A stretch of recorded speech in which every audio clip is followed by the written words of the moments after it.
प्रेमघन की छाया स्मृति। मेरे पिताजी फारसी के अच्छे ज्ञाता और पुरानी हिंदी कविता के बड़े प्रेमी थे। फारसी कवियों की उक्तियों को हिंदी कवियों की उक्तियों के साथ मिलाने में उन्हें बड़ा आनंद आता था। वे रात को प्रायः रामचरितमानस और रामचंद्रिका घर के सब लोगों को एकत्र करके बड़े चित्ताकर्षक ढंग से पढ़ा करते थे। आधुनिक हिंदी साहित्य में भारतेंदु जी के नाटक उन्हें बहुत प्रिय थे। उन्हें भी वे कभी कभी सुनाया करते थे।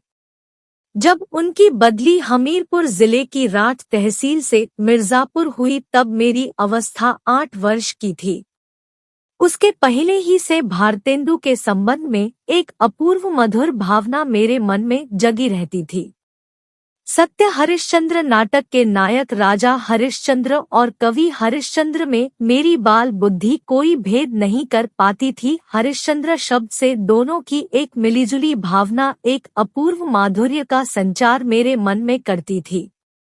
मिर्जापुर आने पर कुछ दिनों में सुनाई पड़ने लगा कि भारतेंदु हरिश्चंद्र के एक मित्र यहाँ रहते हैं, जो हिंदी के एक प्रसिद्ध कवि हैं और जिनका नाम है उपाध्याय बद्रीनारायण चौधरी।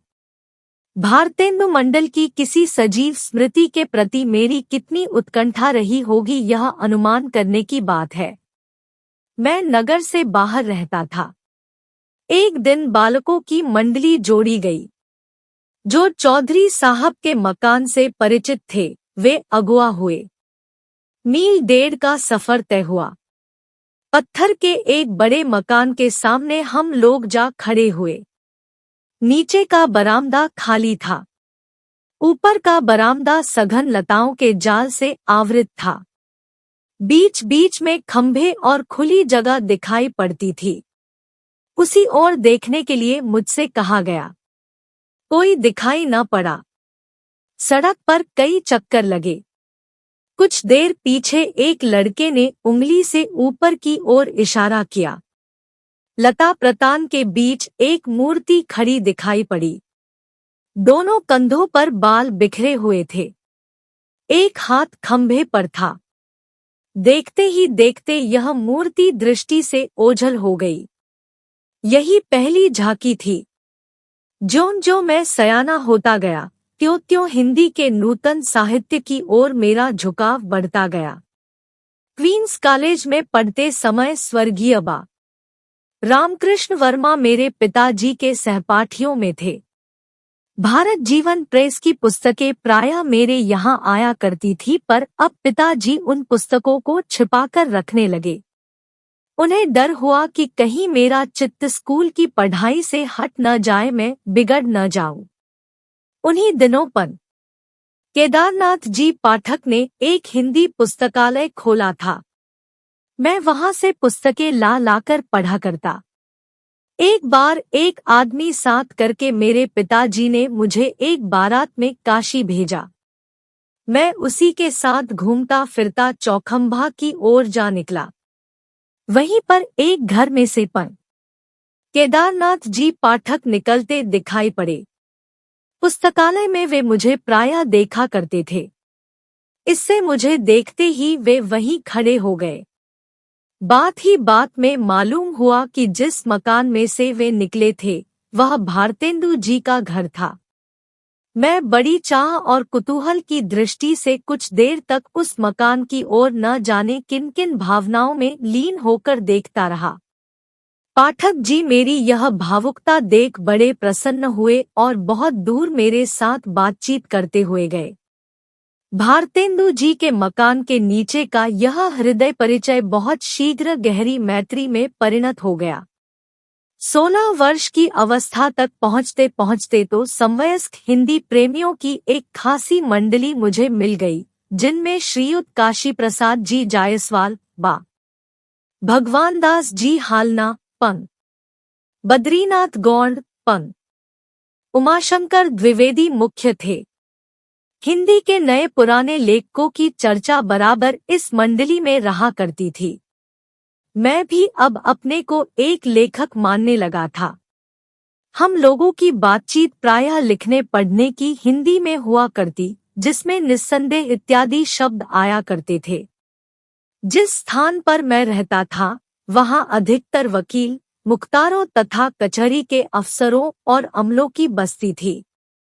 ऐसे लोगों के उर्दू कानों में हम लोगों की बोली कुछ अनोखी लगती थी। इसी से उन्होंने हम लोगों का नाम निस्संदेह लोग रख छोड़ा था। मेरे मोहल्ले में कोई मुसलमान सब जज आ गए थे। एक दिन मेरे पिताजी खड़े खड़े उनके साथ कुछ बातचीत कर रहे थे। इसी बीच मैं उधर जा निकला। पिताजी ने मेरा परिचय देते हुए उनसे कहा, इन्हें हिंदी का बड़ा शौक है। चट जवाब मिला, आपको बताने की जरूरत नहीं। मैं तो इनकी सूरत देखते ही इस बात से वाकिफ हो गया। मेरी सूरत में ऐसी क्या बात थी, यह इस समय नहीं कह सकता। आज से 30 वर्ष पहले की बात है। चौधरी साहब से तो अब अच्छी तरह परिचय हो गया था। अब उनके यहाँ मेरा जाना एक लेखक की हैसियत से होता था। हम लोग उन्हें एक पुरानी चीज समझा करते थे। इस पुरातत्व की दृष्टि में प्रेम और कुतूहल का एक अद्भुत मिश्रण रहता था। यहाँ पर यह कह देना आवश्यक है कि चौधरी साहब एक खासे हिंदुस्तानी रईस थे। वसंत पंचमी, होली इत्यादि अवसरों पर उनके यहाँ खूब नाचरंग और उत्सव हुआ करते थे। उनकी हर एक अदा से रियासत और तबीयतदारी टपकती थी। कंधों तक बाल लटक रहे हैं।